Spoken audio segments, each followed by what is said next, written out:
Interesting stuff. Uh, Spawning in the top right position, in the light blue, representing Team Guns N' Roaches, it is Ninkazi. And down on the bottom left-hand side, representing Team Unrivaled, is a Red Terran player, Monk. Did you ever see the show Monk? Yes, I saw a little bit of it. I never Adrian Monk. Yeah, I never I watched. loved that show. Much. The first season was really good, and then they replaced. Oh, I didn't know you were 10. But yeah, yeah, back in the day, they used to have this show, and the first season was really good, but then they replaced one of the supporting actresses, and then kind of went downhill from there. But it was like the first TV series that I ever actually got really into. Huh. Yeah, I enjoyed what I've seen, but it's too old for me. I'm not. Yeah, you probably not hip enough. Yeah, you probably wouldn't understand it because they aren't walking around with iPhones and stuff. So probably wouldn't make any sense to you. Yeah, that's why I don't watch. That's why I don't watch anything other than. What? Go ahead. You'd be like, "Isn't there an app for that?" And yeah, no. You wouldn't get anything that's going on. That's why old horror films are ruined for me. I'm like, gosh, why don't they just use emergency call? Text somebody, Jesus. I know. Old people are so lame. Especially TV Ham. Ugh. Yeah. Just kidding, TV Ham. So we do have Factory coming down for Ninkazi. Earlier expansion coming out from Monk with a Reaper on the way. Reaper coming out now. And yeah, just pretty much what we've seen a lot from Monk's series, just having that earlier expansion in trade for taking maybe a little bit more damage in the early game than his opponents will be.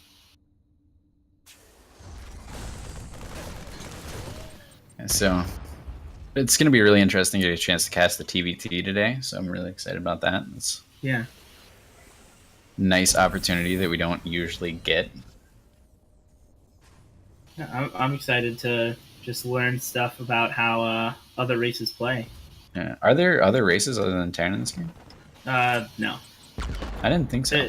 There were rumors about like maybe adding in a race called the Zerg, but no one who played it was any good. So they just there's like a campaign for that, but yeah, I think that was and even that you had to pay for from the original game, like DLC. Come on. Yeah, no, that's why I never got it. Yeah, me neither. I just stuck with I just stuck with Terran. This SCV rush. I don't even make units that don't look like humans because at the end of the day they're aliens, and that's not. Oh yeah, you can't relate to that. Like how are you supposed to pretend that you're the character if they don't look like you? I know. I want to pretend that I'm a proud Marine, dying horribly hundreds of times a game. Yeah, that's why I miss the Vulture too. I mean, since you're 10, you probably don't know that there's a game called Brood War, but what? In this game, there was this thing called a Vulture, and they had such a bad attitude that, I love to hate those guys. But I was like, I always wish that I had a Vulture bike. Wait, was this like a little bird? Was it like, did it scavenge dead or no? It was like a motorcycle. Like you hear Jim Raynor reference it every once in a while in StarCraft 2, but it was like a motorcycle, but it like hovered. And it's like the one in the oh crap. I can't make the joke because I don't remember the name of the Brood War thing that's in StarCraft 2. You know what I'm talking about? It has like they put all the Brood War units in it, and it's Are you talking about like the Brood War revival thing? Or are you talking about like Starbow? Starbow, that that thing. Yeah. Yeah, I was big into Starbow for a little bit too. I did like one match of it because I was curious, and I got absolutely destroyed. And I was like, I'll just stick with StarCraft 2. I can be bad at one game.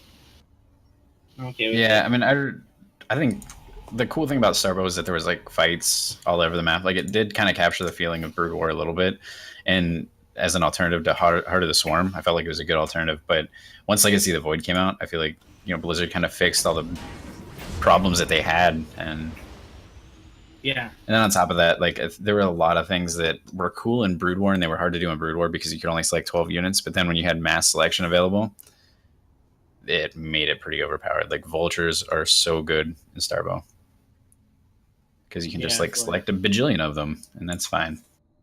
I always understood that that like Flash it was / is like such a god in Brood War because he like seemingly could select all his units at the same time. Yeah. Like, and this medevac almost getting taken out here at the top center. Yeah, very close. But the Viking. Hand now. Yeah. Guess there is a game going on. You know. More on Starbow later. And this Raven going to come in here and get taken out right away. So far, Ninkazi putting a lot of money into these harassments that aren't doing anything at all. But he's not behind. Let me make that perfectly clear. You can never say Ninkazi's behind. He's just not ahead. Ninkazi light years ahead at this point, having both of his drops shut down. Yeah. I would definitely like to see him snowball this lead he has into some more aggression. Into an actual lead. Yeah. Ninkazi does have the faster upgrades, though, which is pretty important, so we'll have to see how that plays out for him. Monk having that earlier 3rd CC into Orbital could give him a bigger lead like we've seen him get in his previous PvT series. I was being sarcastic, but Ninkazi's army actually does look pretty scary. He's got 4 tanks, a couple of SCVs coming to repair, quite a few Marines mixed in there too. It's deciding not to push out just yet, though. Yeah, I'm not sure why that is. I guess he's going to send a couple of Marines for... No, is he just... Why is he sieging up there? Is he sieging up so he can put them in the medevacs? That would be the only thing that would make sense, right? I guess we'll have to see. Nope. He's going to leave them there. Okay. Yeah. I guess he figures a counterattack is going to come through that small choke there, and the tanks will do well. Yeah. Or is that a mistake? Sure. I think it has to be a mistake. Because it seems weird to just like move out and be like, I have 4 tanks, I think I'll bring 1. He does unsiege one of them. Okay. The other 2 are still there. I'm not sure I understand the thought process. Yeah, I don't get it either. Ninkazi is so far above me as far as Terran strategy goes. I'm so lost right now. He's thinking like 3 games ahead. Yep, and he's just going to pull back there. All right. Just postured, flexed his muscles a little bit, and decided to back off. Yeah, and take a later 3rd. He could attack, but he chose not to because he's a merciful god. So Ninkazi getting even further ahead now, taking his 3rd a little bit later than his opponent.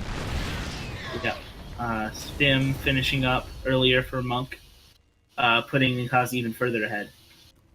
Although Ninkazi does have the way earlier +2 attack and armor, as well as mech attack. So he is ahead on that front. He is actually ahead on that front, not just ahead.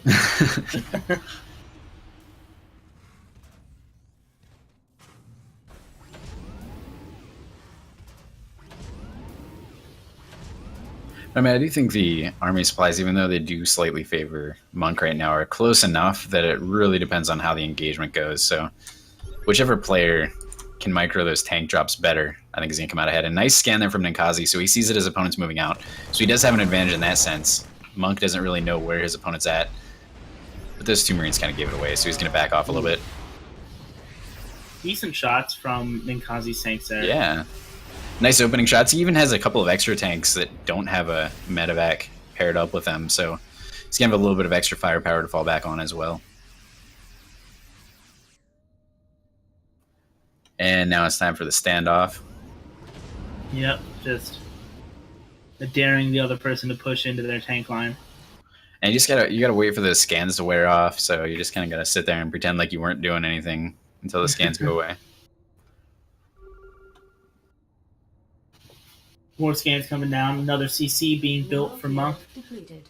3-3 being started for Ninkazi here, while 2-2 is only about halfway done for Monk.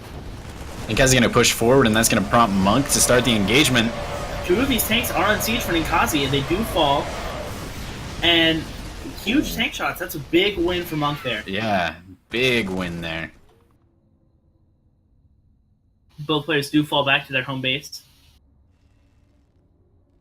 And looks like Monk will just chill.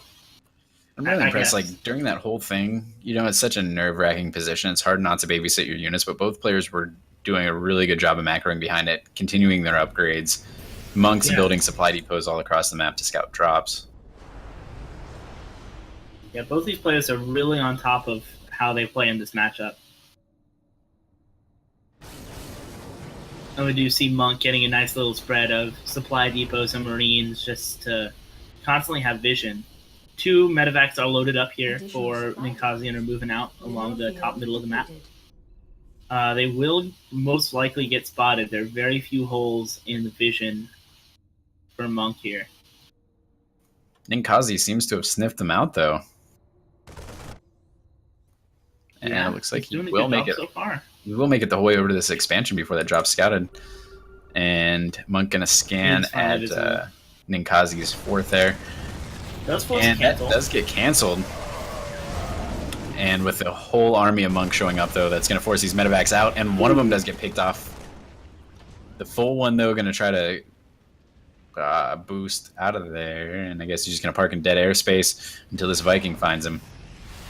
Will get shoved into certain death. Rest Drop landing from Monk in the main of Ninkazi, taking out 2 workers and 3 now. And looks like it's just hanging out. Takes out a supply depot. And is going to trade with his army. It is actually trading pretty efficiently here. Yeah, he's actually going to take out that Marauder, that medevac. And the Viking. Healing like a champion. This is really good trade here for Monk. Look at these. Even these tanks have to be micro just to take out these Marines. That medevac is on steroids. Wow. Medevac's gonna... And then, meanwhile, Monk's army pushes and takes out the CC. We're doing... I'd like to change my prediction.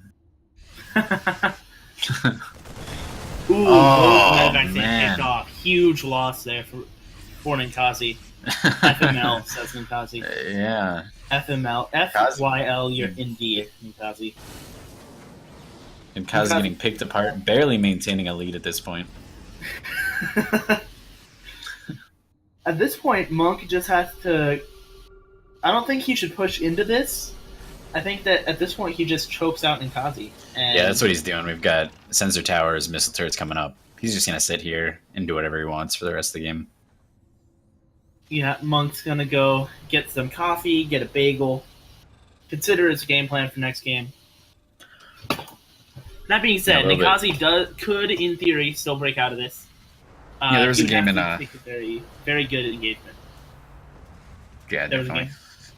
Yeah, sorry. There's a game in Heart of the Storm that I played where my Terran opponent, like, I beat him and then he lifted up all his buildings and like flew away and he kept trying to land them, and I was being stubborn and having a bad day, so I just made a whole bunch of Dark Templar and planted them across the map on patrol, and then I left, and he actually found like this one corner where he built a Raven and then slowly picked apart every Dark Templar I had on the map and won the game while I was gone. So since then, I don't do stuff like that. I just go build a Void Ray and end the game. But this guy it was so patient. It was like a 3-hour-long thing that he slowly destroyed everything on the map. Combat shields finally getting research for Ninkazi. Ninkazi going to push out there, pulling the SCVs, but then not actually sending them in. And he's taking a lot of hits here, not fully committing with the entire army, and it is going to end up by Monk. GG. Monk takes game 1. Yeah, I mean, just really good defense from the Monk there. Yeah, that's really, I mean, he